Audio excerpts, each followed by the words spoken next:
All right, let's move on. I think, Brennan, you have another company that we interviewed at the Planet Micro Cap event. That's DIRTT, Environmental DIRTT.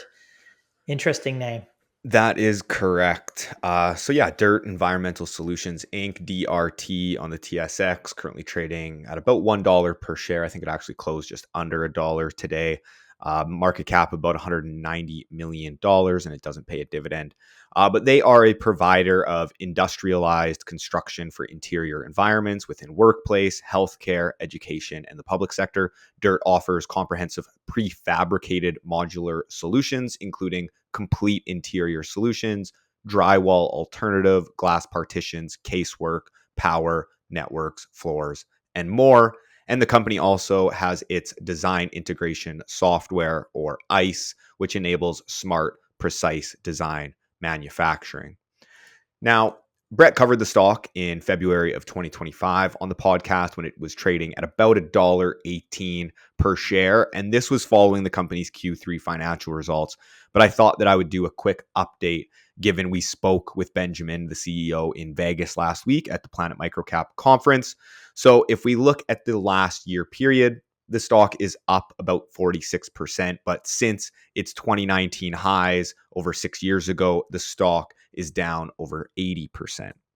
The poor stock price performance over the long term primarily comes down to a lack of profitability, as gross margins were compressed significantly in 2022, but margins have begun to recover following Benjamin Urban becoming the company's new CEO in the summer of 2022.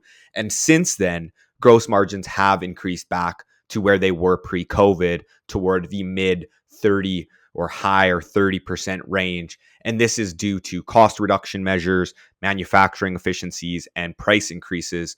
Plus, operating expenses have also decreased due to a reduction in salaries and office costs, as Benjamin reduced staff by approximately 30%. And as such, the company has now posted 7 consecutive quarters of positive adjusted EBITDA, posting an adjusted EBITDA margin of 8.8% in fiscal year 2024, up from about 4.4% in fiscal year 2023.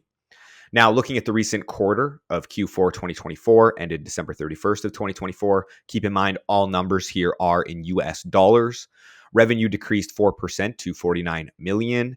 And annual revenue was $174.3 million, which was in line with the company's guidance range of $165 to $175 million. Gross profit margin was down slightly to 35.9% from 37.8% for the same period last year. Net income was $4 million, or about 2 cents per share, up from about $955,000 or 0.008 cents per share in Q4 of 2023. And adjusted EBITDA for Q4 was $5.5 million, or an 11% margin, up 28% from the same period in 2023. Now, the balance sheet is in good health with net debt and leases of about $22.7 million. But as Brett noted, this follows a rights offering, which they use to pay off a significant portion of their convertible debt. So you can see the business now has a forward net debt to EBITDA multiple of about 1.1 times if we're using their fiscal year 2025 guidance, but shares outstanding have increased from about 116 million to about 190 million shares outstanding. So, generally, overall, I would say the business is certainly trending in the right direction. Now, looking forward, the business is guiding 2025 revenue of 194 to 209 million, which would represent about 15.6% growth over 2024 at the midpoint, and adjusted EBITDA of about 18 to 25 million, which is 39.5% growth over 2024. And this would be an adjusted EBITDA margin at the midpoint of about 10.7%, or roughly 11%, we'll say. But the business is looking for both revenue growth and margin expansion in the year compared to fiscal year 2024. I will note that this 2025 guidance does not take into account potential significant impact of tariffs and does not include benefits from the new integrated channel, which is essentially the company's plan to diversify its distribution to construction contractors. And as the company is looking to expand beyond its current distribution network of furniture dealers, essentially, it is beginning to onboard construction contractors. And Benjamin says he has been making good headway on this new revenue diversification strategy and believes that in early 2026, due to adding several construction partners, it could become its own line item as it will potentially represent over 10% of revenue coming in. So we will keep a close eye on that. And looking at the valuation, the stock trades with a forward valuation of 7.4 times enterprise value to adjusted EBITDA. So I believe the company is reasonably priced, but EBITDA margins are relatively low at about that 10%, 11% range. So I would not expect the stock to demand a significant EBITDA multiple at this point, at least.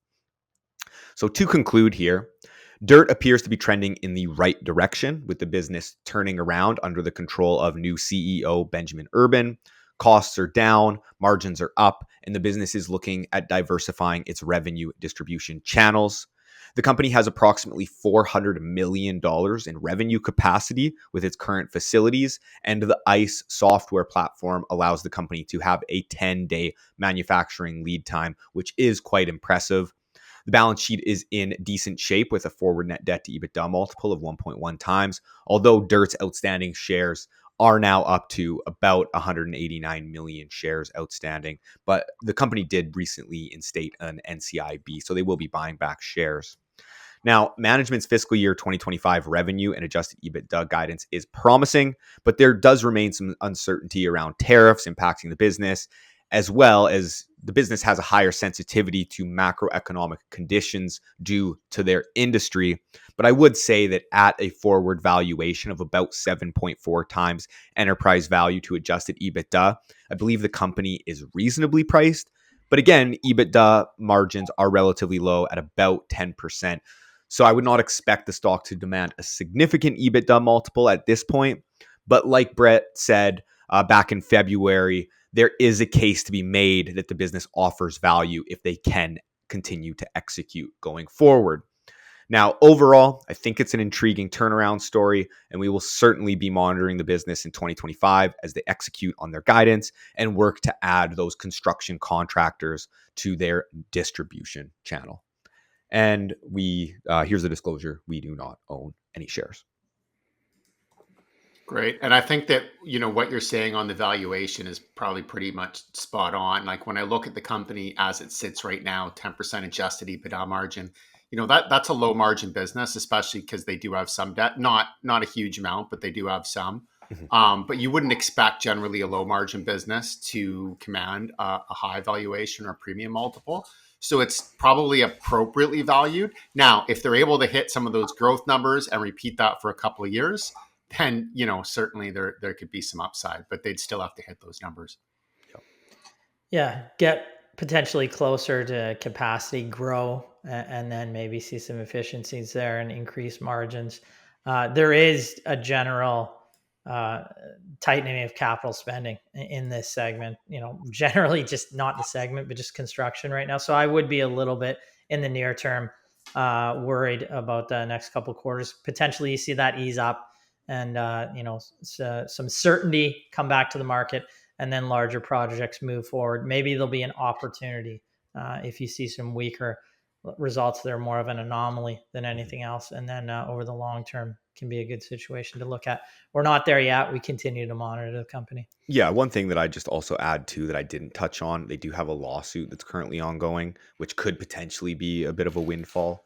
But just something to note as well, as I'm sure people are like, you didn't mention it.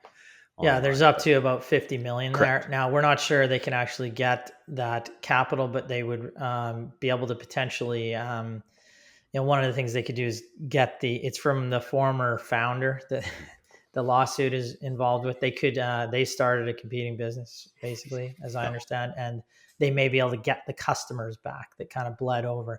Yep. That would be a significant win, even if you couldn't get the 50 million that you're potentially asking for.